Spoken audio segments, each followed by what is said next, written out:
বাংলার ছোট্ট এক গ্রাম সোনাপুর। সবুজে ঘেরা সেই গ্রামে বাস করত এক পরিশ্রমী চাষি, নাম হরিদাস। বয়স 50-এর কাছাকাছি, চামড়া রোদে পুড়ে কালচে, কিন্তু চোখে আশার আলো। তার স্ত্রী রাধা আর এক ছেলে বাপি, ক্লাস 8-এ পড়ে। হরিদাসের জীবন সহজ। ভোরবেলা মাঠে যাওয়া, দুপুরে গামছা ভিজিয়ে কপালে দেওয়া, সন্ধ্যায় উনুনের পাশে বসে গল্প করা। কিন্তু এই বছর তার জীবনে নামলো এক ভয়ানক বিপদ। এবছর জুড়ে খুবই কম বৃষ্টি হলো, জমি ফেটে গেল, ধান পুড়ে গেল।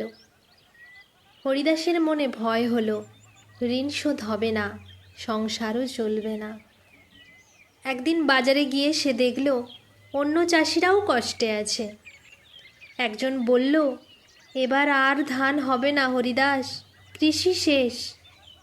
হরিদাস চুপ করে থাকলো, কিন্তু মনে মনে বলল, মাটি আমার মা, মা কখনো সন্তানের ক্ষুধা মেটাতে ব্যর্থ হন না।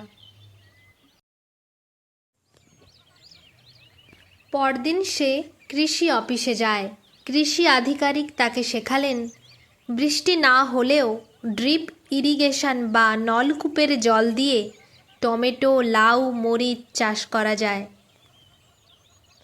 হরিদাস বাড়ি ফিরে সাহস পেল। পুরনো হাল, কয়েকটা বাঁশ আর কিছু পুরনো পাইপ জোগাড় করে মাঠে নামল। সবার হাসি ঠাট্টা। হরিদাস, এবার শহর থেকে নতুন বুদ্ধি শিখে এসেছো নাকি? কিন্তু হরিদাস চুপচাপ কাজ চালিয়ে গেল। দিন রাত এক করে হরিদাস মাঠে কাজ করত। রোদে পুড়ে গায়ে ফোস্কা, কিন্তু মন ভরা আশা। রাধা প্রতিদিন বলতো, এই পরিশ্রমে যদি আমাদের কিছু না হয়? হরিদাস হাসত, হবে রে রাধা, মাটির গন্ধে আমি বুঝি এবার আশীর্বাদ নামবে। 1 মাস পরে মাঠে ছোট ছোট সবুজ চারা উঠল। 2 মাস পর লাল টমেটো, সবুজ লাউ, ঝুলে থাকা মরিচে ভরে গেল জমি। গ্রামের লোকেরা অবাক হয়ে গেল। কেউ কেউ এসে সাহায্য চাইল। হরিদাস নিজের ফসল বাজারে নিয়ে গেল। লোকেরা ভিড় করে কিনল। এই সব টমেটো তো একদম টাটকা। একদিন কৃষি অফিসার এসে বললেন, আপনি আমাদের গ্রামের উদাহরণ হরিদাস বাবু, অন্য চাষিরাও এখন আপনার পথ অনুসরণ করেছে। হরিদাস গর্বে চোখ মুছে বলল, আমি শুধু মাটিকে ভালোবেসেছি, আর সে আমায় ফিরিয়ে দিয়েছে আশীর্বাদ। বছরের শেষে হরিদাস তার পুরানো ঋণ শোধ করে একটা গরু কিনল নতুন।